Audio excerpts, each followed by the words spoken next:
Schizophrenia is a mental health disorder where people start to blur what's real and what isn't. Or so we think. Although scientists have been able to identify the symptoms of schizophrenia, no one understands the underlying cause of the disease. But what if that's because we've been looking at it with the wrong lens? What if those people are not crazy and the voices they hear are very much real? Open your mind and listen to the testimony of this woman, which offers a very different perspective than what we've all been taught. Okay, so how I would sum up my childhood was extremely lonely. So a majority of my family did not live with us. It was me, my sister, and one of my older sisters, and my mother. We lived together. And my mother, during my entire childhood, was suffering with this spiritual oppression from this demon, right? You know, Satan's a liar. It would tell her all kinds of things. And, you know, like someone was going to kill her children, or that she should kill herself, you know, so her children wouldn't be murdered, just all kinds of things. And so I grew up just hearing that. And occasionally other family, my sisters or whoever, I would see them occasionally, not much. Like I was by myself a lot. You know, they were telling me mom was crazy. Mom was telling me it was a demon, you know, so I spent like this, it was just back and forth with what's true and what's not. You know, and I was trying to figure that all out alone. You know, my mother was in and out of the psych hospital over and over and over again. And I just remember being alone all the time. I remember going outside to my backyard and looking at this guy and screaming at God to reveal himself to me. How old were you? I was at that time somewhere between like 9 and 11, I think. So yeah, that's pretty young. And already with your parents, there was a lot of turmoil, and your biological dad, even your stepfather, that stepped in.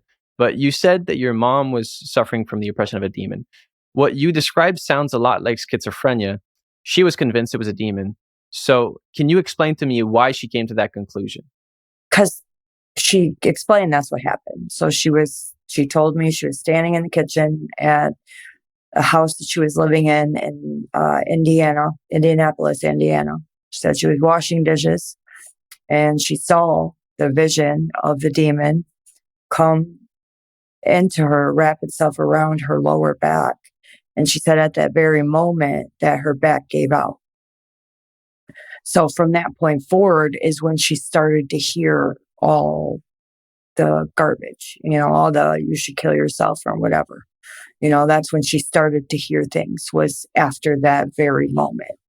And she told everyone that it was a demon. Meanwhile, no one believed her. Everyone was saying it's just schizophrenia. What I hear a lot is like, oh, this is schizophrenia. But people don't realize that it's not because you slap a name or a label onto something that it means that you understand it. So in the case of your mom, she was diagnosed with it, I believe, because you said she went into psych wards and stuff. Yeah, she was in and out of psych. Here's the thing. They gave her so many different diagnoses and put her on so many different medications. None of it worked. None of it helped. None of it was correct. It was just like a cycle of, you know, and when my mom would start having these bouts where for whatever reason, it's like she'd go through periods of time where it would get worse. And when you look in her eyes, all you'd see is like the whites of her eyes, and her eye looked like one little dot of a pupil. Like she looked like she was far away. When you looked into her eyes, she looked far away. And it's during those times when she looked like that she would, all the voices and things would amp up. And then they would just like stop for a while or just calm down. And then my mom's like the color would come back in her eyes. And that was just the cycle for years and years and years until recently. So you grew up like that, but you also said that in the beginning, you thought the same thing as everyone else, that it was just schizophrenia, even if you saw these signs from your mom. So I believe you were an atheist for the beginning of your life. How did you reconcile these things, being an atheist and seeing these weird things happen to your mom? Well, so, you know, I was a self-proclaimed atheist at one point. It wasn't a very long time because my mother, she may have been a lot of things, but one of the things my mom was a liar. And she had so many of her own spiritual experiences, including seeing Jesus, that you know how you just know when you look in somebody's face that they're telling the truth about something. And so many other people I had heard had similar experiences that, you know, being a self-proclaimed atheist, just didn't stick. It didn't stick. I didn't know what. I was more of like, I call myself a God hopeful. I was hoping God existed, but because there was nothing tangible in front of me, I wasn't living my life for God. I wasn't saved. I didn't understand any of it. And I pretty much just avoided anybody that was going to shame my crappy lifestyle I was living.